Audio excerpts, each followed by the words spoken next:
What is up, NPBF fans and coaches alike, Frontier fam, and anyone else who has found this channel? Welcome back to the weekly recap for Season 15 of the NPBF. We are back for week number 6, and our final week of catch-up before we are completely caught up for the season, which is fantastic. We have a bunch of great matches to go over for you guys once again, as per usual, and I'm very, very excited. And hopefully, once everything is done with the holidays, we will be back to pumping these out once a week as per usual. With that being said, let's just go right ahead and jump into week number 6. I'm flying solo this time, just because I'm going to get both of them done. I'm recording this one at 6:41 in the morning, the day after we recorded the week 5. So, yeah, we're cranking these out, I'll tell you that much. But, yeah, with that in mind, let's go ahead and take a look at the first game, which just so happens to be my own. My team, the Anaheim Appletons, we decided to bring the Frostlass, Megaseptile, Thunderous Incarnate, Machamp, Mawile, and Blastoise, while our opponent, Jesse, and the J-Dog Jolteons decides to bring the Avalugg, Volcanion,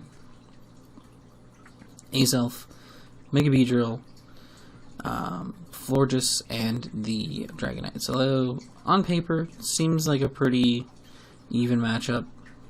We'll see how it plays out. I'm going to lead with the Mawile as he leads with the Beedrill immediately. Obviously, I'm in a bit of a good position. He's just going to protect as I set up my Stealth Rocks, which works out nicely. I'm going to get some good Sucker Punch damage off as he goes for the U-turn and takes even more chip damage, so rocks up. He's taking that chip. That's not pleasant for him. So I'm going to go hard into Machamp as he goes for the Earthquake with the Avalugg. I'm going to get the burn from my Flame Orb. And I'm just going to close combat and surprisingly miss out on the kill. Like, I know Avalugg's bulky, but I didn't think it was going to live a guts-boosted Machamp close combat like that. But Knockoff should be able to take it out. Knockoff covered any switches coming in. Now he's going to go into the Azelf. I'm going to go into Blastoise as he sets up a Reflect. Knocks off my Wakanberry, which is a little annoying. But just going to go ahead and Toxic this Azelf real quick. Go for the Skull. I get a crit and a burn on the floor just coming in. I don't think it's a huge deal, especially because it does probably have Aromatherapy or Heal Bell. Speaking of which, there it is. So he's going to get rid of that and the poison on the Azelf, which is fine. Goes into the Dragonite as I set up the rocks once again. And I went for the Play Rough here. Now, that was huge. That play right there, that series of plays back to back was huge. Now, what I should have done here, after the weakness policy popped, I should have just stayed in and kept clicking any attacking move, right? Anything at all.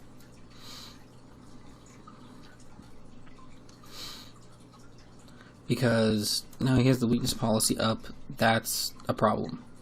And I need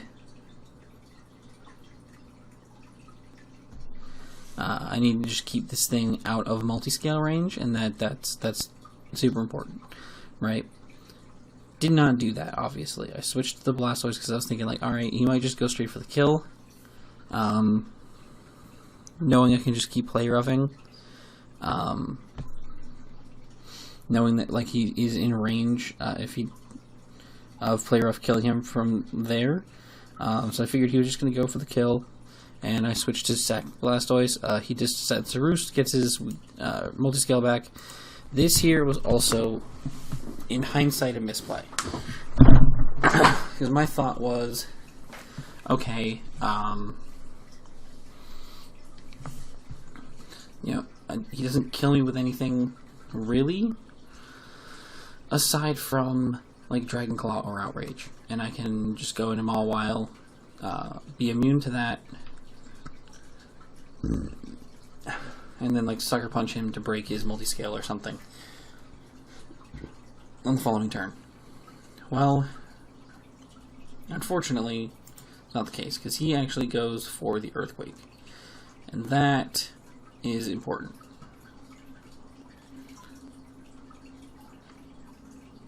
So I have to go into Thunderous, pretty much sacking it off to paralyze this thing. And I go into Frostlass here, and because he's at full health and we weren't able to get rid of him, I had to go for the Destiny Bond. Which really, really stinks, because that was something I wanted to save very badly. And would have been very useful, as you'll see very soon. Predicting the Wish, I go hard into Machamp because I had this thing designed to just kill Florges. Hindsight, if I had just clicked Close Combat there, I think we actually had a chance to win. Either Close Combat or Knockoff. He's going to kill me with a Sludge Wave, which is fine. Then he's going to reveal that he is indeed Choice Scarf Volcanion. And that is... Yeah, he brings Choice Scarf Volcanion again this week, and that's about it. I clicked Skull to show him that, like, I don't really have any way of hitting you. Sorry, it's just what it is. Yeah, he's going to pick up Jesse's going to pick up a 3-0 win over us, which is unfortunate. I definitely would have liked to continue doing well here. Unfortunately, we're just going to take a loss this week, and that's fine. Jesse has been having a rough time of it, so seeing him pick up a win never hurts, even though I am on the receiving end of the negative side of things. So, with that being said, I don't really know. I think, like, what I could have done differently in hindsight, stayed in both potential situations. If I had Toxic'd the Dragonite, I would have put myself in, like, a much, much stronger position to deal with it, and been able to keep it out of its multi-scale range. If I Toxic'd it with Blastoise, it would have stayed out of multi-scale range, and we would have been fine. Or if I just kept clicking Play Rough, it would have stayed out of multi-scale range and it would have been fine. I literally could have just gone into Frostlass at any point and just clicked Ice Beam and killed it, and preserved at least 2 of the Pokemon that I lost because of it. And unfortunately, that just did not end up being the case. I realistically only had to lose 1 Mon there, and I ended up losing 2. Essentially 3, actually, to take out 1. And that cost me huge.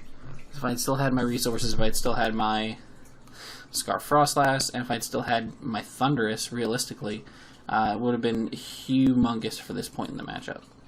But it is what it is. Can't win them all. It was still a fun match. And, yeah, did the best we could. But, yeah, GG's to you, Jesse. And let's, without further ado, move on to the next one. Our next match this week is going to be Alan and the Manila Metals taking on Chris and the Nottingham Nia Legos. We see Chris brings the Klefki, Rotom Heat, Garchomp, Porygon 2, Mega Alakazam, and the Conkeldurr, while Alan is rocking out with the Chandelure, Empoleon, Tangrowth, Slowbro, Cobalion, and the Thunderous Therian. So, pretty good stuff here. Zam is looking very threatening, but then again, it is a Mega Zam, so when does it not look threatening? The answer to that is never. Never doesn't look threatening. So, it's going to be very interesting to see how this matchup plays out. And let's go ahead and observe. We see Chandelure lead here against the Rotom Heat. Not looking to stay in there as the Discharge comes off and goes into the Thunderous. It works out perfectly. We see the Volt Absorb get traced, but we see the knockoff immediately getting rid of the P2's Eolite, followed up by the Brick Break for a little bit of extra super effective damage. P2 goes for the Discharge here, as the Slowbro is going to go for a Toxic, which is very, very crucial here. Shadow Ball is going to come out as Tangrowth comes in and chews that up like it's nothing. eats the Ice Beam as well, and misses a Power Whip. That move misses so often, I swear. It's basically the physical version of Focus Blast. We're going to see a double switch here. Rotom Heat comes in as the Slowbro comes in. Scald comes out from Slowbro into Klefki. A little bit of Chip. We're going to see the screens go up from the Klefki as the Empoleon goes for the Yawn. Very, very nice. And then follows it up with a Defunk as the Conkeldurr comes in. Very smart to get rid of those screens, make it easiest scenario possible. Slowbro's going to lose its leftovers here as Conk goes for Knock. I'm going to get a little bit of Chip on the Alakazam thanks to the Psychic. Zam's going to go for a sub here. And his Growth is actually going to land the Power Whip this time and get rid of the sub, but take a little bit too much damage. Slowbro is going to take the Psychic, but is not going to take the following Shadow Ball, unfortunately. Now, thanks to the fact that he Tracer Generator, he's going to get back almost all of that damage that he took, which is very, very problematic. Chandelure comes in here on the Volt Switch as Garchomp's now able to just get up a free SD and is then able to take out the Thundurus. Huge, huge plays here by Chris, putting him in a very strong position. Power Whip is not going to do much to the Garchomp. He's going to take that rough skin damage. Garchomp actually goes for the Earthquake there, which is actually a very, very smart play. Covers for any switch possible. Very, very good play by Chris there, just going for the Earthquake. And Garchomp's just going to clean this up, it looks like. And he's going to go ahead and try to get the extra regen on Tangrowth to try to get past the Garchomp. But Chris is just going to go ahead and be smart, preserve the 6-0. And I don't blame him for that, you know, differential advantage at the end of the day. He's going to go out to the Rotom and Overheat for the win. Really good game. Really, really good game by Chris. He held complete and utter control from turn 1. Simple as that. He grasped control and did not let go.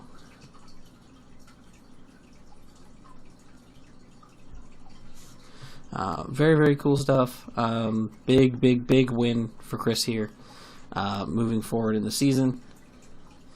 Tough loss for Alan. Hopefully he'll be able to bounce back off of that.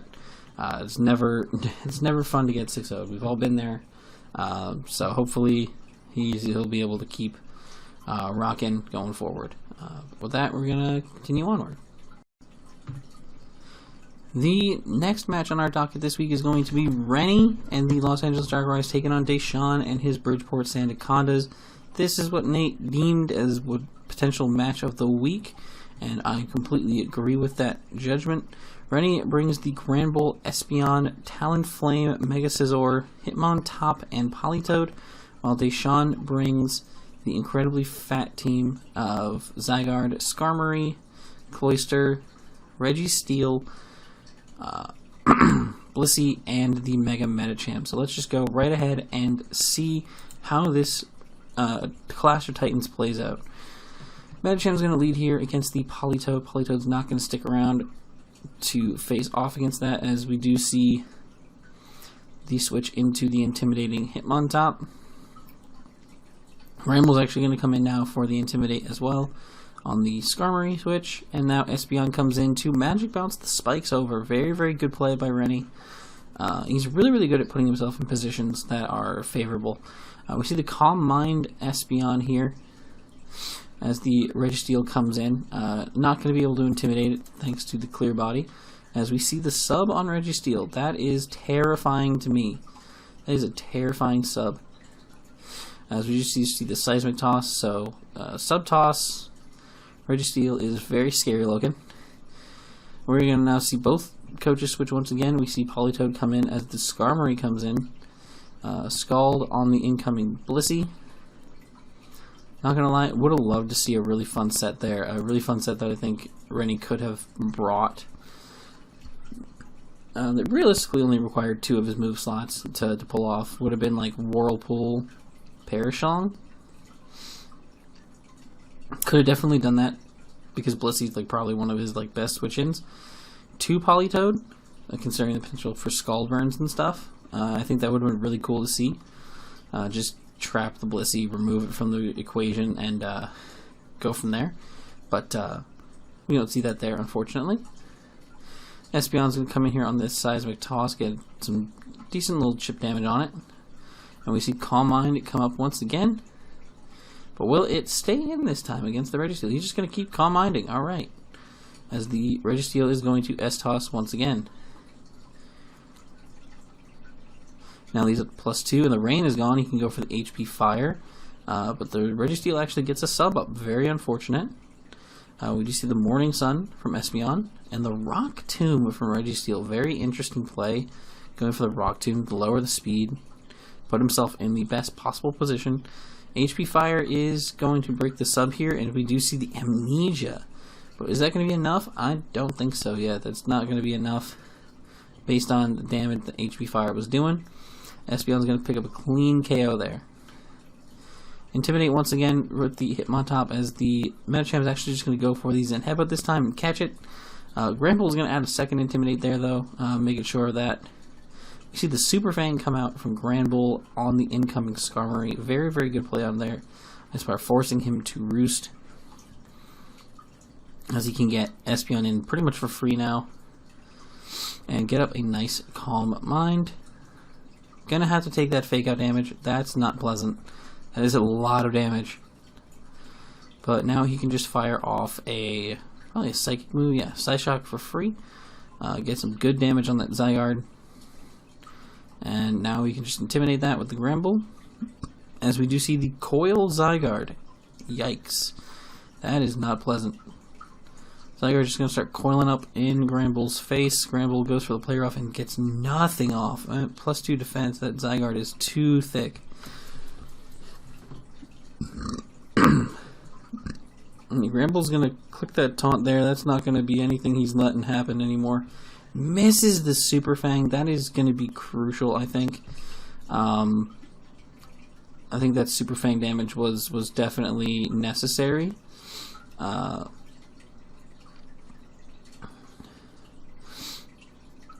he's just cycling around to get the Intimidates off. He's going to be able to get another coil up here as the Super Fang is going to come off from the Granbull. He just coils again. Deshawn just coils again. He has no reason not to. Super Fang is going to keep the Zygarde down pretty low, but getting those extra attack boosts, that's going to be very, very important. Extreme Speed is going to come off here, get big damage off on the Talonflame, and show that unfortunately that's just not going to be enough here. Scizor is going to have to come in here to do something. Takes an Earthquake, does not appreciate it, roosts that off, but that is way too much damage. Deshawn's just free to just coil once again as Rennie has to U-turn out into the Politoed. Politoed's not living a hit from this range, unfortunately. Yeah, he's not going to live that Earthquake. And this is looking like Zygarde is just poised to just win. There's not much I don't think Rennie can do. He's not packing the Dazzling Gleam or anything like that on the Espeon to hit this thing, so the fact that he has Psyshock is very, very unfortunate. And yeah, Zygarde is just going to be able to clean up this match. Big 5-0 win for Deshawn. Rennie looks to be in a little bit of a rut here. That's very unfortunate as a former multi-time champion himself. Seeing Rennie in a rut is very strange. So definitely looking hopefully to see him bounce back soon. Deshawn, excellent performance here. Really picked his spot and went for it, and it was a really well executed game plan, and it worked out beautifully. So kudos to him for that. Wow, what a crazy game! What a crazy good game. This definitely lived up to expectations for me. Very cool. With that, let's move on, see if anything else can potentially top it. For our next matchup, we have James and the Memphis Bravebirds with Hitmonlee, Salamence, Fortress, Dugtrio, Celebi, and Vaporeon, taking on Jamie and the Brisbane Rillaboomers with Electros, Excadrill, Hippowdon, Cresselia, Keldeo and a Mega Binet. So let's go ahead and let's not mess around. Let's just go ahead and check this one out. We see the Binet come in against the Vaporeon. And Binet's just going to Mega Evolve right away and taunt this thing, but the Vaporeon is just going to go straight for a Scald and get the burn immediately. That is incredibly unfortunate turn 1. We do get a crit knockoff there, but yeah, not the way you want the battle to start for your Binet for sure. He's just going to go for the Destiny Bond here, hoping that he was going to go for the Scald, but James does not fall for that. He just goes into his Fortress, and the Binet is going to go down. Electros goes for a Flamethrower here as the Celebi comes in and gets Dragon-tailed by the Eel. Very, very cool stuff from Electros. I love Electros. It's one of my favorite mons. Hippowdon is going to come in here, start getting some Sand Chip on this Salamence. Now it's locked into Outrage. And Hippo can pretty much just slack that off. Doesn't really have to worry too much about it. Salamence doesn't get confused and is able to actually get the sub up through the confusion. Very unfortunate for Jamie there. And he's going to be able to just start Dragon Dancing. But Whirlwind from the Hippo. Very nice. Very, very nice bring. Prevent that setup. We're going to see rocks go up on both sides of the field here. Discharge from the Eel as the Fortress gets rid of the rocks on James's side. Flamethrower comes off into the incoming Hitmonlee. If only he had discharged again, potential para, that would have been really cool. We're going to see knockoff come off from the Hitmonlee, getting rid of the Smooth Rock from the Hippo. So we've lost the extended sand now. Very unfortunate. Celebi comes in, and Cresselia is going to have to come in and deal with that. Shadow Ball from the Celebi with a crit on the Cress as the Signal Beam comes off. Ironically doing about the same amount of damage. Cress is going to live though, as the Cress goes for Icy Wind. But it does allow it to actually end up beating the Celebi, which is really cool. Good for Cress in that situation. Goes into the Doug Trio. Obviously does not trap the Cress due to the fact that it is levitating. So Hippo is going to come in here and chew that Stone Edge up. Throw its rocks back up and continue to be a threat. They just goes for the Scald as the Crest comes in and ends up getting sacked off. Very unfortunate. Eel's going to be able to come in here and goes for the Drain Punch. I guess he was predicting the switch here, but it does not turn out to be that way. As Eel goes for the Dragon Tail here, I guess trying to catch like the Salamence coming in to catch the Witch. He's just going to Dragon Tail him out.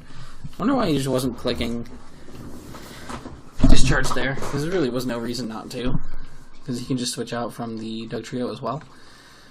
Hippo comes in and the Lee comes in.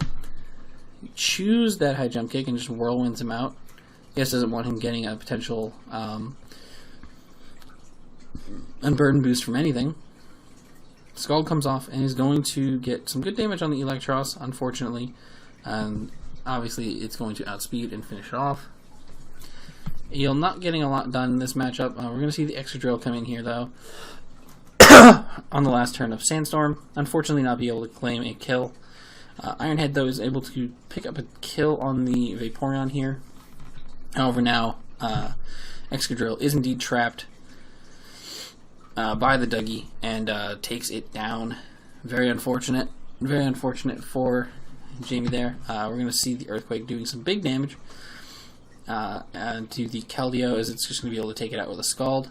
High Jump Kick is going to take out Keldeo here, and I do believe that Hippo is still in range of the High Jump Kick. Yep, that is indeed the case, and Giovanni is going to take that thing out, and James is going to pick up a big 3-0 win. Very, very good match by both guys. Really, really fun game to watch. Definitely unfortunate that the Dougie was able to get that trap on the Excadrill. Definitely an unfortunate series of events. But hopefully Jamie will be able to bounce back next week. And we'll have to see what happens with James going forward. But yeah, continuing onward, let's see what else we have in store. The next match we have Gavino and the Venice Beach Victinis, bringing Jirachi, Megamanectric, Dusclops, Tentacruel, Victini, and Diggersby, mixing things up for us this week, against Liam and the Auckland Ambipoms with the Mega Venusaur, the Bronzong, the Jolteon, Honchkrow, Latias, and the Terrakion. So let's go ahead and see how this one's going to go. We're going to see the Venu lead against the Diggersby. Diggersby's going to U-turn out as the knockoff comes out and gets rid of the Scarf on the Jirachi. Very unfortunate turn one for Gav, but we're going to see another U-turn as Honchkrow comes in. Very, very smart to keep Jirachi off the field as long as Honchkrow exists. We're going to see the HP Ice come out as the Latias comes in on the Megamanectric. We're going to see 2 HP Ices come out there as the Weakness Policy pops on the Latias. It's going to go for Stored Power here, and Dusclops just says no. It's going to go for that Haze. Very smart play by Gav here, getting rid of that, eliminating that problem immediately. Leech Seed is annoying here, but not too crazy.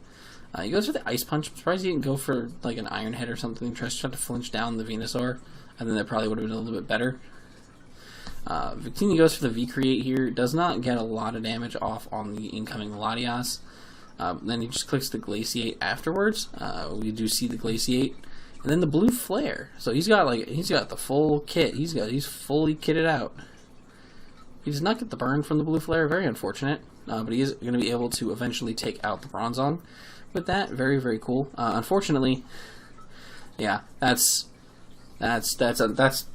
what was thankfully avoided earlier by the Jirachi, but unfortunately unable to be avoided here by the Victini, as we're going to see the Pursuit did not miss Pursuit being around.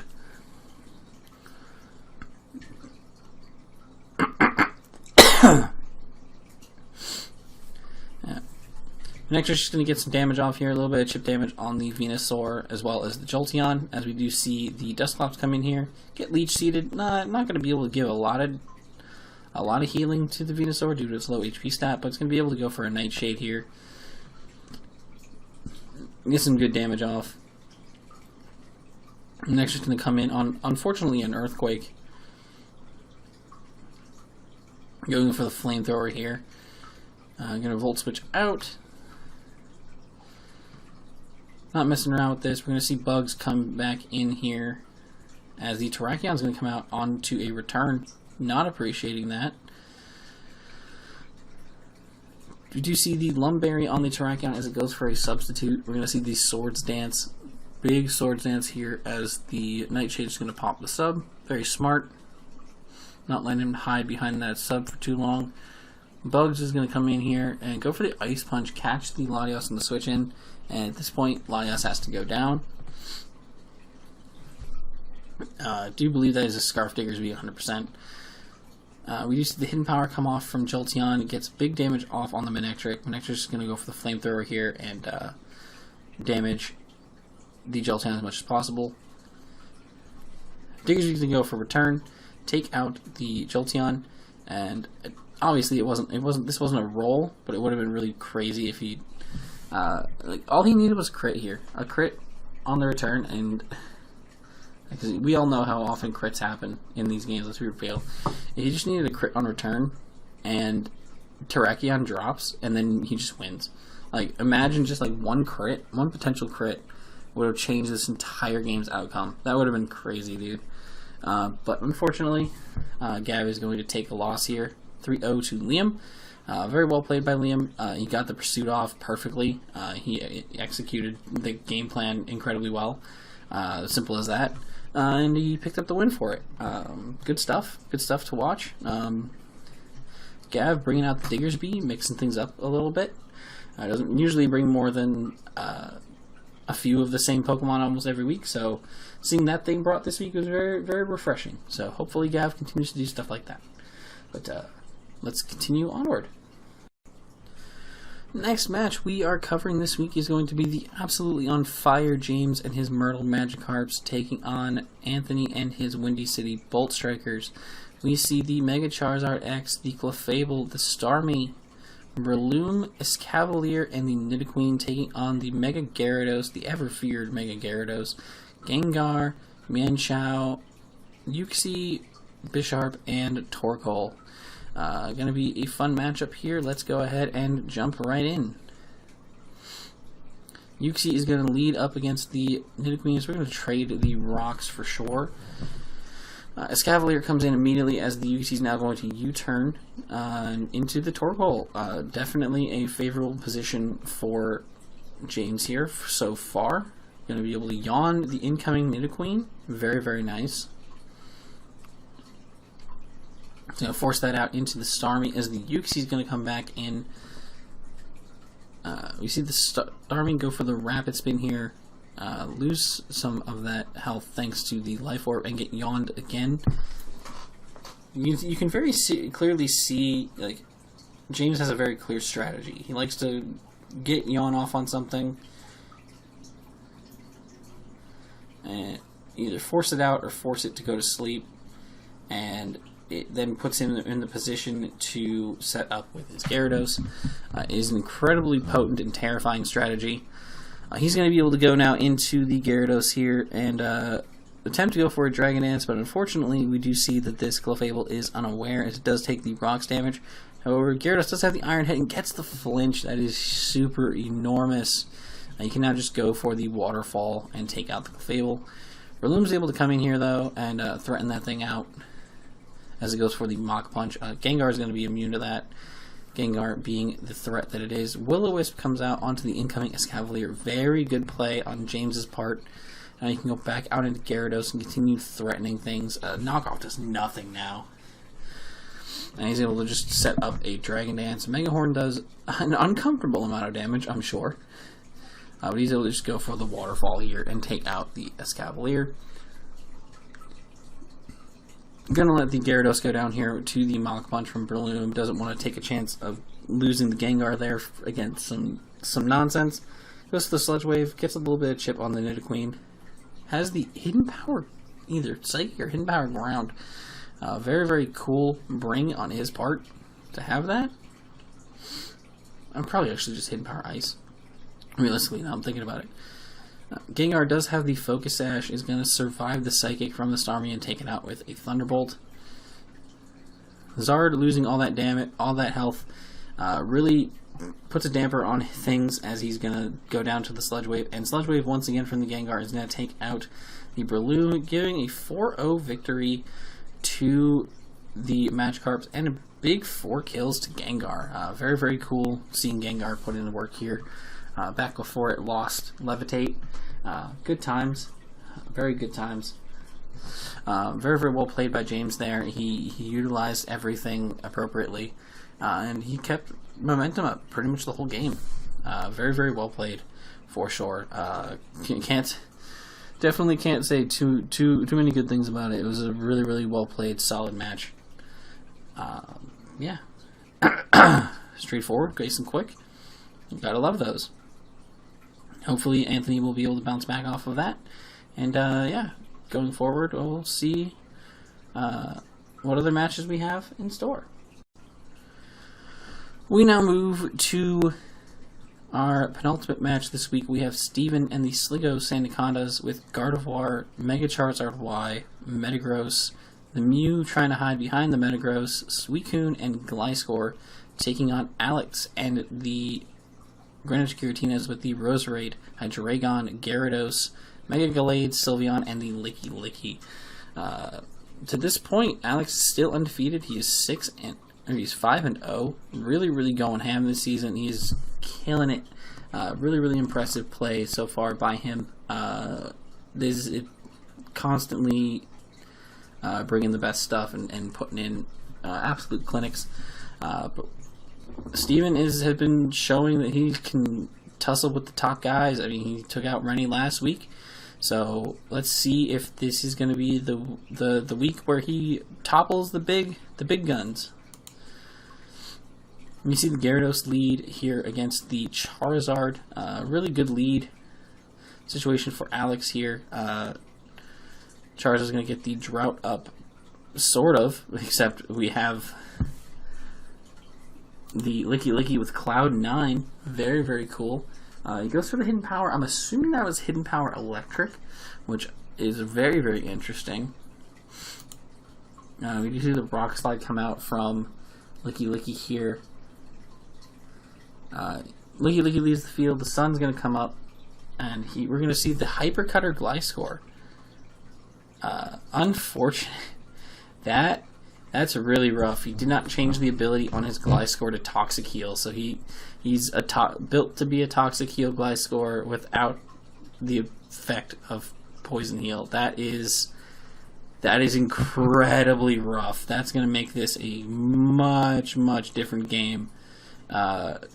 Knowing that now, that's going to be humongous. We're going to see the Gardevoir come out here, trace the Intimidate from the Gyarados, getting an Intimidate off on it. We're going to see it trick its Choice Scarf over to the Gyarados. Gyarados taunts it, so no more tricking nonsense. Knocked, unfortunately, into Taunt. He's going to take a Psychic there. We're going to see Licky come in once again, and Focus Miss, unfortunate for Steven there. That would have been huge damage on the Licky. Licky goes for Protect here, probably just to try to stall another Focus Blast out. I'm going to go for the knockoff as we see the Culver Berry Metagross. Very good prep on Steven's part. Metagross just sets up rocks as Licky just goes for Protect. We're going to see the Hydra come in on a Hammer Arm. Big Hammer Arm play into the Bullet Punch, taking out the Hydreigon. Losing Hydreigon like that is massive, massive, massive. That was definitely a huge high risk play that I don't think he needed to make there. I think like he could have gone Gyarados here very easily. Much, much safer. Not as big of a loss. Losing Hydreigon there is incredibly massive. Gliscor is going to get a little bit more chip down on it, thanks to the Toxic. And Licky's knockoff. Now the almighty Sylveon is in, hopefully to get something going for Alex, but Metagross just still being around is incredibly threatening. It does show the Meteor Mash here. So we've now seen this thing's whole moveset. And again, it's a hindsight thing where definitely I think going Gyarados was the play. He's going to get the attack boost from the Meteor Mash, but for some reason, Roserade forces out, I guess because of the Sleep Powder. That makes sense. Does not want to get put to sleep there. Goes for the Hidden Power, assumably Hidden Power Ice. Gets a good little chunk off on the Charizard. We're going to see the Licky come in here and get the Cloud 9 going. Flamethrower still does an absurd amount of damage. As Gliscor once again comes in, this is getting to be a really rough matchup. This is looking bad for Alex here. Not really able to get much going. Gets the U-turn off with the Gliscor against the Roserade. Yeah, Steven is 100% in control at this point. Like, yes, Cloud9 is here, but he's just going to be able to kill it with the Flamethrower here. And now, the Sun's not here. Well, I guess that works in his favor. Hyper Voice from the Sylveon gets a little bit more chip on the Metagross, but it's not a lot. It's not much. Like, nothing really wants to take a Meteor Mash at this point in time. He misses the Meteor Mash. Very unfortunate for Steven. That is a very unfortunate play, or very unfortunate turn. Metagross is going to get off another Meteor Mash here and go down pretty low thanks to the Hyper Voices. Alex is just trying to preserve Sylveon as much as possible. He's going to have to go down here to that Meteor Mash. Gallade's going to come in and Swords Dance. That was such a greedy play. That was a very greedy play. He actually survives the combination of Meteor Mash into Bullet Punch. We do see the knockoff come off here and take out the Gliscor. Leaf Blade misses the KO on Suicune, though, unfortunately.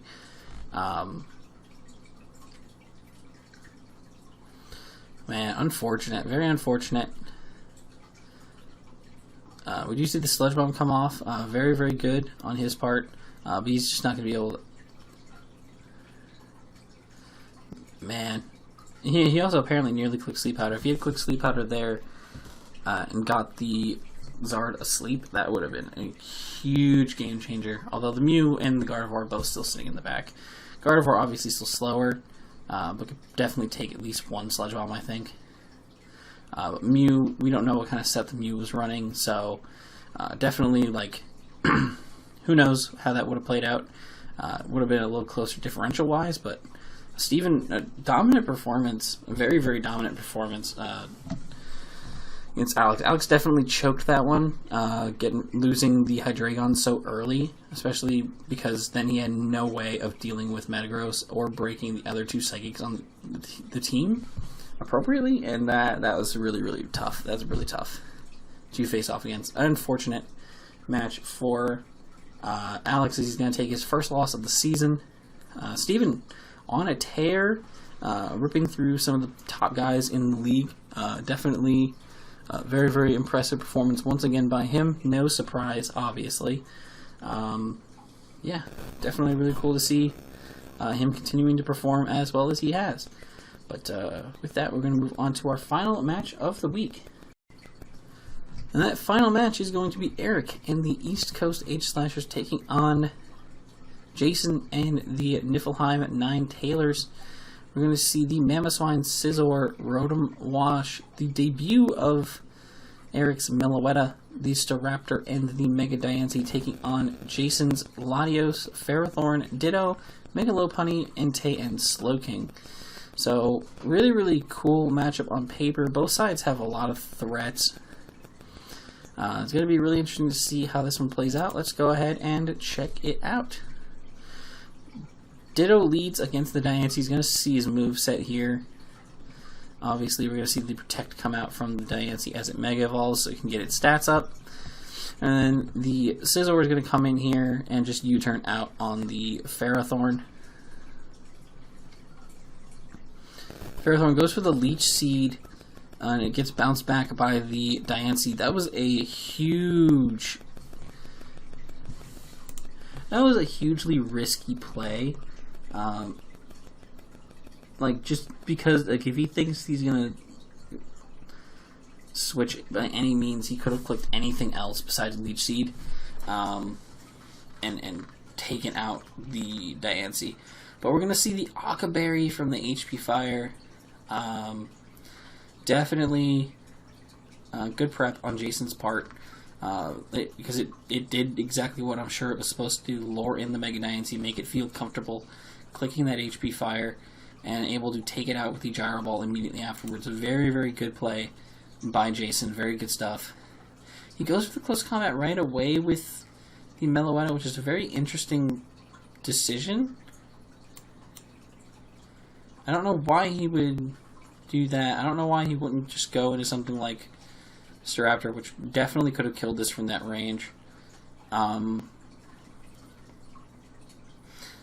obviously he has the close combat for the ability to go Pirouette, but he didn't go Pirouette here, which would have been really smart, going for the Relic Sun first. The 20% chance to sleep, as well as getting the switched up stats for the Pirouette form. I think that would have been the play. Would have been faster, but he wouldn't have had the minus defenses. I don't know what the play was there, but very unfortunate.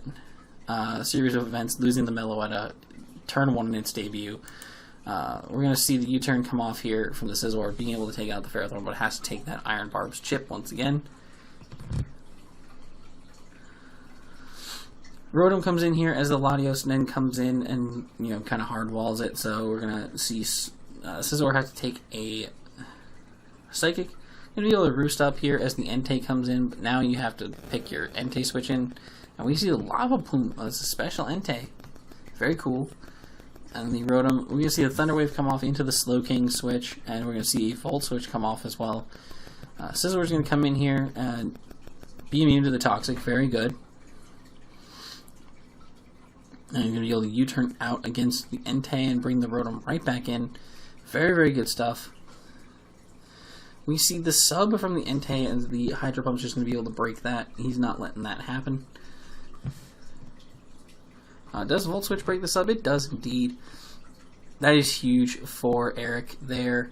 As now he has the threat of the... Oh, Lord.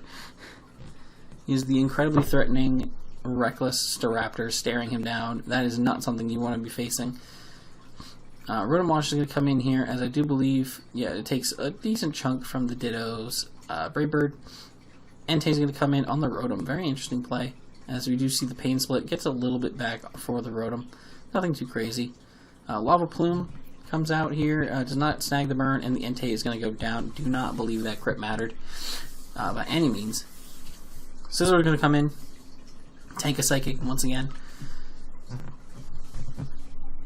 And Ditto decides it's going to come in on the Scizor, as the Scizor just U-turns out. So very good position for Eric to be in.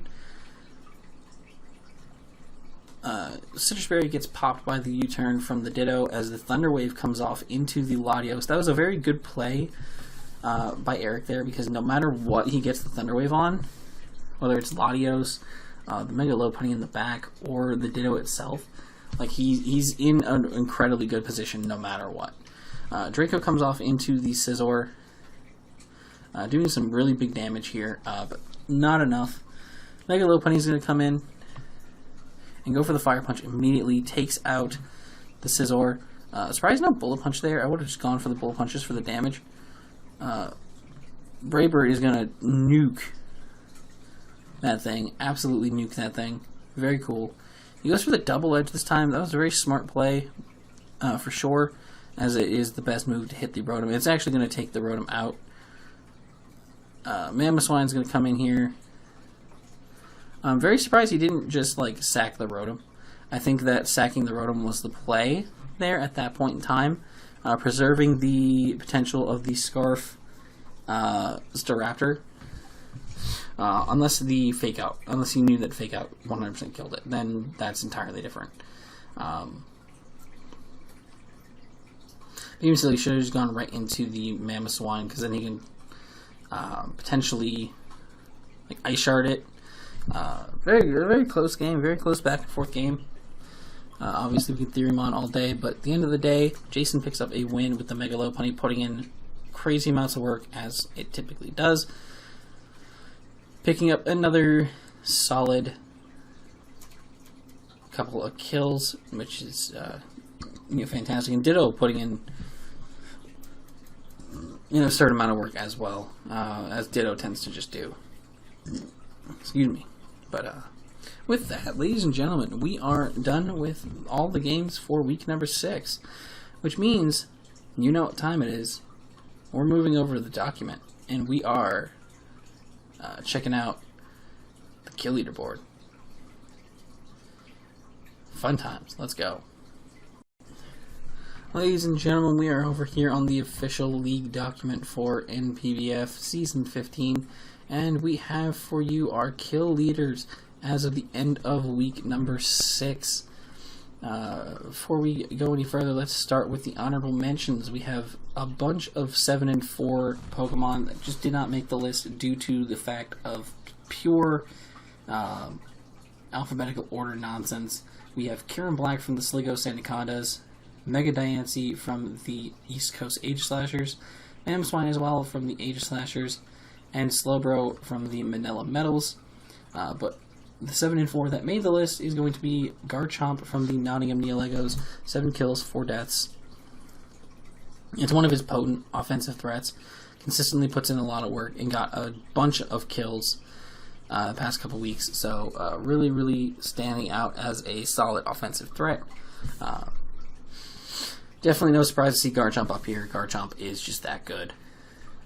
Next up we have Thundurus from the Anaheim Appletons. 9 kills, 3 deaths with a +6 differential. Thundurus has been a consistently powerful mon, mainly due to the fact of not being able to miss the Thunder Waves. This generation definitely helps Thundurus a lot in that sense. So very, very cool seeing Thundurus make it up here. I'm always happy to see Thundurus put in work. Is one of my favorite mons that I've drafted in a while, especially because, you know, it's not as nerfed as it is in later generations. So, very cool stuff there for sure. Next up, we have the Mega Medicham from the Bridgeport Sanded Condas. 9 kills, 1 death with a +8 differential. This thing has just been popping off in the past couple weeks, getting kill after kill after kill. It's just such a potent offensive monster. It's something that is so incredibly hard to switch into. You have to dedicate an entire mon to dealing with this thing. It is that big of a threat. So very good job by Deshawn to utilize it as well as he has. No surprise there at all that he's been doing well with it. Mega Alakazam from the Nottingham Neo Legos. 10 kills, 3 deaths with +7 differential. It put in a crazy amount of work this week, and it got the crit on the Heatran the week prior to put it in to get those extra couple kills as well. Putting it in this position, it zoomed up here real quickly. It is an incredibly powerful mon, so it is no surprise that Mega Alakazam is up here. We'll just have to see if Chris will be able to keep it up here. Then we have Volcanion from the J-Dog Jolteons. 10 kills and 1 death with a +9 differential. This thing has carried his team on his back since it joined a couple weeks ago. As someone who has personally been a fan of Volcanion for a very long time, and I do believe I am one of the first people to utilize it in a draft league setting, due to using it in custom game very shortly after it was revealed, back in Gen 6. Excuse me, get some water. I know all about how good this thing can be, and he's utilizing it to the absolute fullest of its potential so far. So very, very impressive stuff by Jesse there. Next we have Melodic from the Auckland Ambipoms with 10 kills and 1 death as well. He knows how to use this mon incredibly well. It is a defensive beast. It consistently gets 2 to 3 passive kills a game every time it comes, which is absurd. It just sits there, man. It literally just sits there, and does, nothing. It just sits there and does nothing because it doesn't have to. The other team just eventually dies as it just sits there in front of you, and that's hilarious to me. That is hilarious. So good on him for continuing to utilize this mon effectively. He is doing incredibly well this season so far, as per expected. It's fun stuff, very fun stuff. Next we move on to Talonflame from the Los Angeles Darkrais. 11 kills and 3 deaths, +8 differential. Talonflame falling down a couple slots these past couple weeks, just has not been able to get going. I don't believe it's gotten a kill in the past 2 matches.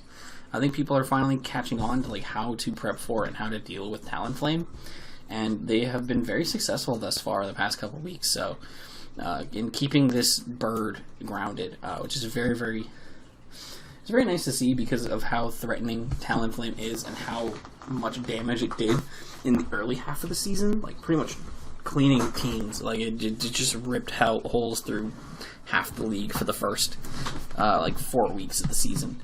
So, for it to just go from 11-1 to 11-3 in 2 weeks is a sign that people are catching on. So hopefully that trend stays.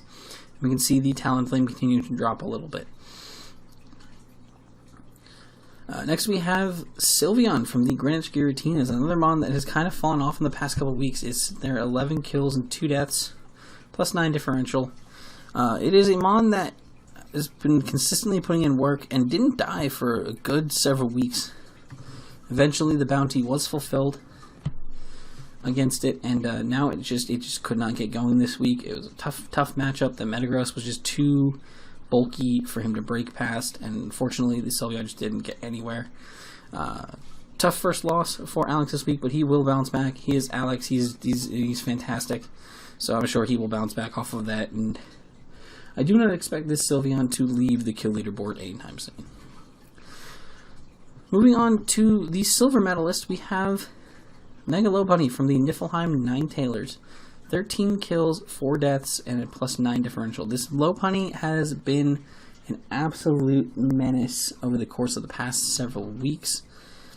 All season so far, actually, has just been consistently strong whenever it's on the field. It's pretty much almost guaranteed to either get kills or force switches all the time. It is that powerful of a mon. So definitely something for people to keep an eye out on. Definitely, you can never sleep on Mega Lopunny. It is just that powerful. And last but not least, we move on to the current kill leader of the league. No surprise. It is the Mega Gyarados from the Myrtle Magikarps, sitting at 17 kills, 4 deaths, and +13 differential. This thing is nutty. This thing is so unbelievably strong in his hands. He has utilized it beautifully, utilizing yawn strats to force switches or get things asleep and then put Gyarados on the field and get those boosts up, utilizing the fact that you don't have to Mega immediately to get those Moxie boosts in base form. Has been incredibly effective in how he's utilized this mon throughout the course of the season so far. Definitely, like, if he keeps up the way he has been going with it, I would be thoroughly surprised if Mega Gyarados does not somehow end up being the final kill leader of the whole season. Period. I just don't see a world where that doesn't happen. So, very, very good stuff by James this season so far. Currently holding the top spot there. With that, let's go ahead and take a look at how the playoffs are matching up, actually. We're going to start looking at this now as we're about halfway through the season. I feel like it's now about time to start looking at the playoff picture and see what teams are in danger of going to D-League and what teams are looking like a shoo-in for a playoff run. Let's check it out. Here you have it, ladies and gentlemen. Here are the current playoff standings for the league as it stands right now. I'll go quickly over each team, where they sit, and why they're sitting there. The way it breaks down, as we have not gone over this previously, is if you are leading a division, you fill one of these 4 slots, and obviously then they are sorted by their record, differential, etc. Then the next 4 best records / differentials go here in the wildcard slots, and then everything else is obviously no longer available. And if you are in the bottom 2 here in the yellow lines, that means you are in danger of going to D-League, which frankly isn't exactly like a bad thing, because D-League is so high quality right now. Check out some of the videos over there if you haven't yet. The D-Leaguers this season are utterly bonkers. A lot of really fantastic coaches down there. So being in D-League is no slight to you in any way, shape, or form. With that being said, let's quickly go over each team and why they're sitting where they're sitting. In the number 1 slot, the first divisional leader is going to be Deshawn and the Bridgeport Santa Condas. Now, I do not see this slot changing. And the reason for that is due to Deshawn being so far ahead of everyone else in his division, it's scary. He's currently sitting with a record of 5-1 with a +13 differential. He's only taking the number 1 slot due to alphabetical order right now. But he is heavily in the lead in his division. The closest behind him is the H-Slashers, and they're not even remotely close. So, unless Deshawn completely just fumbles the bag over the course of the next, 6-7 weeks, I don't see any chance of him dropping this slot anytime soon. Next up, we have Alex and the Greenwich Giratinas sitting at 5-1 with a +13 differential as well. Only falling down below Deshawn here due to the fact that they featured their first loss this week, and they are lower in alphabet than Deshawn's team. We went off of the city name, not the Mon name, so it really just depended on how things have been sorted, and we typically just go off of the city name as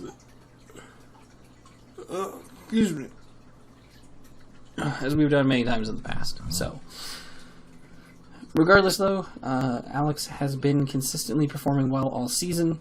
He had a slip up this week, but I do not expect that to be any kind of indicator that he's going to start falling down on this list anytime soon. He does have a little bit of a closer matchup in his division. He does have James nipping at his heels, but based upon how he's been performing so far, I do not see him giving up this spot anytime soon, but who knows? You never know what's going to happen. We move on now to the third divisional slot, which is going to be the Auckland Ambi-Palms. By the way, I should probably say the name of the divisions. Deshawn is the leader of the Lava Ridge division. Alex is the leader of the Moss Deep division. And Liam and the Auckland Ambi-Palms are the leaders of the Mauville division. He currently sits at 5-1 with a +10 differential. He's been on an absolute tear. He lost his week 1 match and said, "Alright, I'm done losing," and has won ever since. Has won every single week ever since. So, that is a terrifying thing to deal with. He went undefeated in the regular season last season, so who's to say he can't go undefeated for the remainder of this season? We'll just have to keep an eye on it and see if he can pull it off.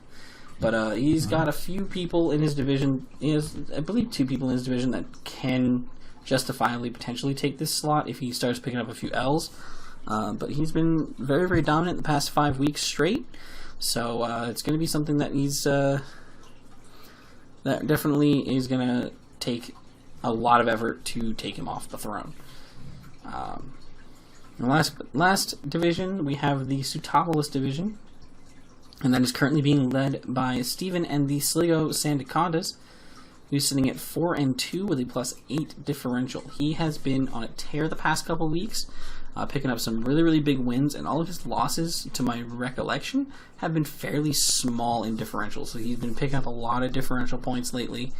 Really, really zooming up in the rankings. He had a rough start to the season, but he has proven now why he won D-League last season, and he is proving why he is a true and honest threat here in the main league. Really, really putting in a lot of work week in, week out, taking out some top contenders.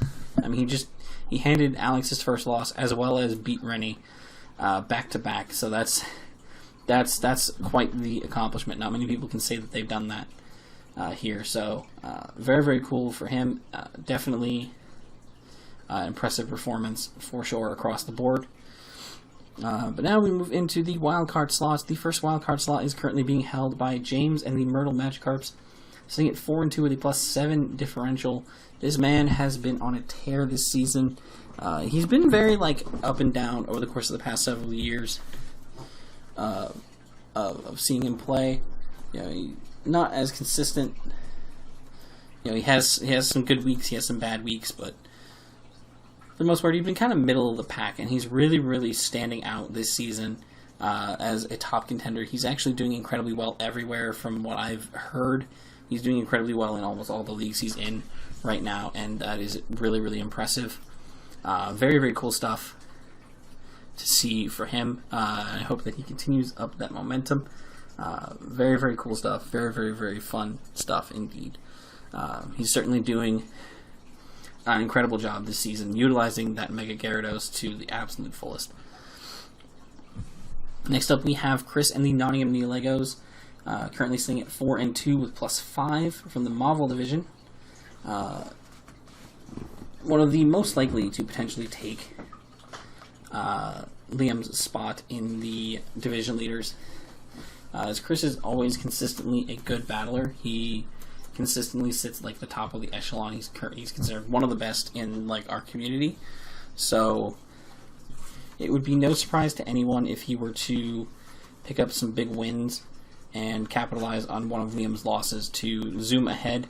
I think this division is one that very well can be decided completely within the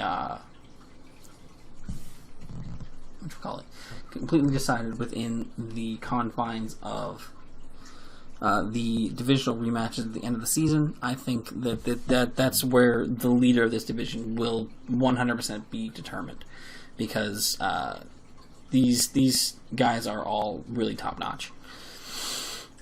Next up, we have myself and the Anaheim Appletons, currently sitting at 4-2 with a +2 differential. Despite the fact that we have such a good record, all of our wins have been pretty small.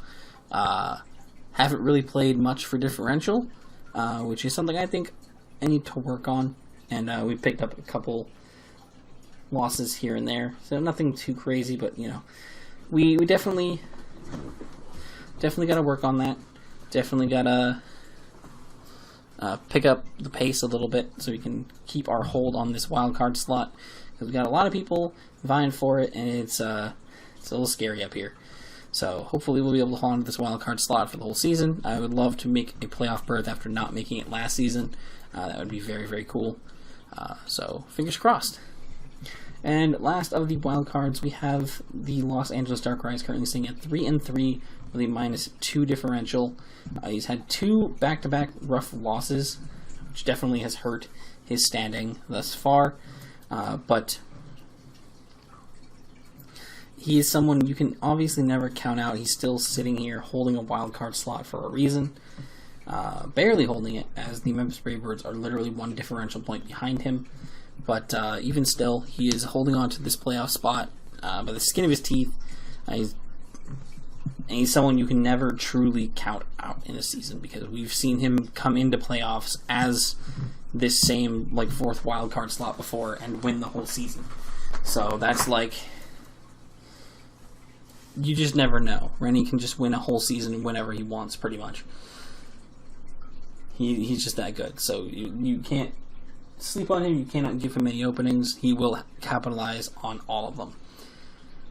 And with that is where our current playoff coaches. Let's do a quick rundown of the remaining coaches. We have James and the Memphis Bravebirds sitting at 3-3 with a -3 differential. We have Eric and the East Coast Age Slashers sitting at 2-4 with a +1 differential. Jason and the Niflheim 9 Tailors sitting at 2-4 with a -2 differential. Anthony and the Windy City Bolt Strikers sitting as well at 2-4 with a -4 differential. Jesse and the J-Dog Jolteons sitting at 2-4 with a -11 differential. And then Alan and the Manila Metals sitting at 1-5 with a -11 differential. Now, quickly going over the bottom 2 currently, we have Jamie and the Brisbane Rillaboomers sitting at 1-5 with a -13 differential. And Gavino and the Venice Beach Matinees also 1-5 with a -14 differential. These 2 are currently the most at risk. However, coming to differential points, obviously that also means that Alan is heavily at risk as well. Potentially get sent down. So it is a tight race down at the bottom to try to avoid that D-League slot. Everyone's scrambling to try to get going again, and Gavino's just being Gavino. He is what it is. Hopefully all 3 of these coaches will be able to bounce back and save themselves from the... It kind of feels weird calling it a demotion anymore, because it doesn't really feel like one, but to pretty much save themselves from demotion.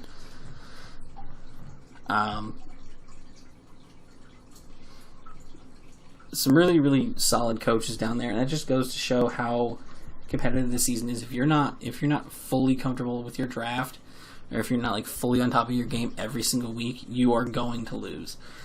Every single battle, it sometimes just comes down to a single play. A single misplay can completely swing the tide to the point of you're just going to lose, and that's just it. That has happened plenty of times in the past few weeks, and we've seen many coaches take some pretty big losses due to it. So you just never know. You genuinely just never know what's going to happen here. It's been a wild season thus far, and I do not see it slowing down. But with that, now that we've seen where everyone's currently standing, let's go ahead and take a look at next week's matchups to see what kind of crazy nonsense we have in store for you guys in week number 7. Let's go. Here are your matchups for week number 7, and along with them, we have a little bit of an announcement. And it relates to, actually, the first match. We have the Memphis Braybirds taking on the East Coast Aegis Slashers, James versus Eric. And this is actually going to be James's last game in NPBF. He recently got a sponsor, and seems to be going pro in Apex Legends, which is really, really fantastic. I believe it's Apex. I believe he regularly asks to play Apex with people. I've seen a lot of his clips and stuff on TikTok. He's doing really, really good. Actually, I will plug his TikTok here if I can, real quick. His TikTok is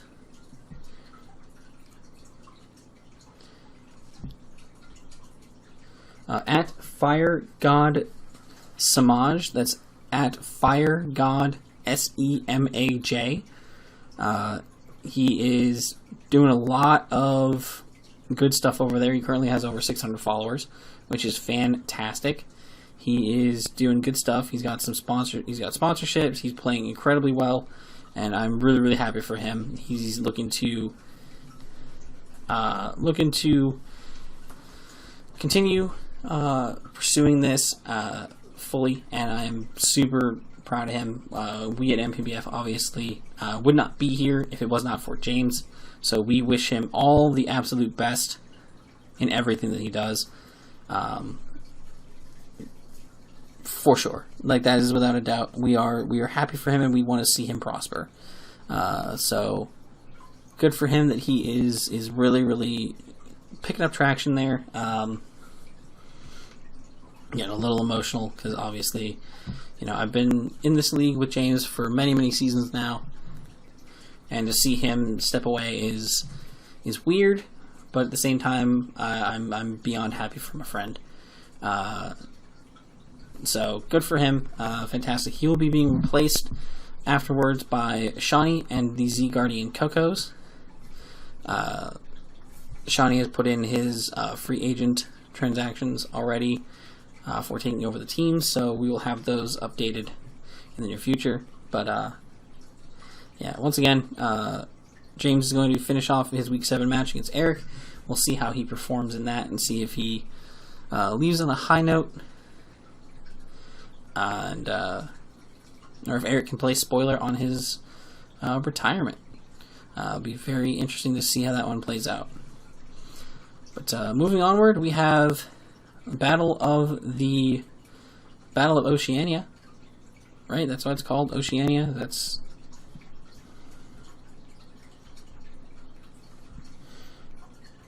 the continent that covers like Australia and whatnot. Apparently, it doesn't cover New Zealand. Is that not? Oh, it does cover New Zealand. Yeah, as well. But we got two Oceanians facing off in Jamie and the Brisbane Real Boomers and Jason and the Niflheim Nine Tailors. The battle for Oceania is taking place and is going to be an absolute wild one. These two are both really, really fantastic coaches who have not had the best of seasons so far, but both definitely feeding for a good win here. Really, really looking forward to seeing how this one plays out. Next up, we have Anthony and the Windy City Bold Strikers taking on Gavino and the Venice Beach Victinis. Fantastic pair of people here. I love both of these guys. Again, both kind of on the lower end of the spectrum right now as far as wins and losses. Both could very, very very much need to pick up some wins. Gav currently in the demotion spot, and Anthony not too far off. He just got back to main league. I don't think Anthony wants to go back down anytime soon. So, both of these guys are definitely going to be fiending for a big W here. Really looking forward to this one. Always love watching Gav and Anthony play. Next up, we have the Manila Metals with Alan taking on Steven and his Sligo Condas. A battle of my fellow goons here.